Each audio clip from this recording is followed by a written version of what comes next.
Ja, Franc je napisal preko 800 skladb, 4 kovači.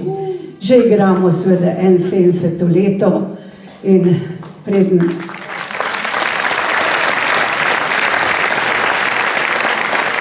pa naš fant, če našega fanta vprašajo, Franca Šegovca, koliko je star. Povej, koliko si star.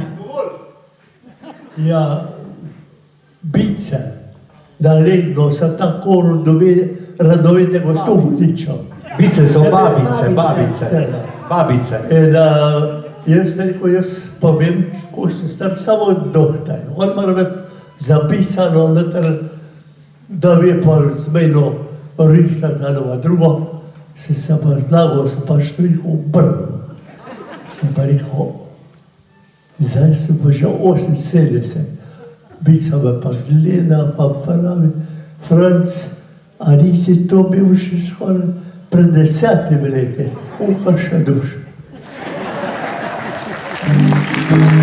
Ja, in še vedno igra na svojo harmoniko in seveda tudi komponira. Ja, mi pa gremo naprej z Erženovo Tinko, sam da vam povemo nekaj o Erženovi Tinki, kako je nastala. Mogoče ste že slišali, ampak bomo ponovili, a ne? Ja, 4 kovači takrat, ko so bili samo 4, sami moški, so seveda zjutraj, to je bilo 11 let, ko so sami potovali po Sloveniji in okrog. In zjutraj, ko so se vračali domov, tukaj z Dolenjske, z Gorenjske, z Primorske, so vedno prišli tam do gostilne Erženove Tinke, zjutraj ob 4 in potrkali na okno in gospa Erženova Tinka, ki je bila težka okrog 150 kilogramov, si zamislite, zjutraj ob 4 vprašala, kdo pa je, pa so rekli 4 kovači, pa rekla, te bom pa kar vstala.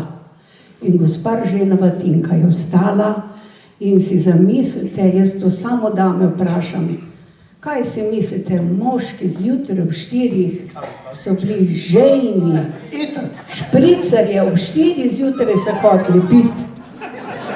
Ampak, ko je pa prišla ženska zraven, jok, špricarjev nič več.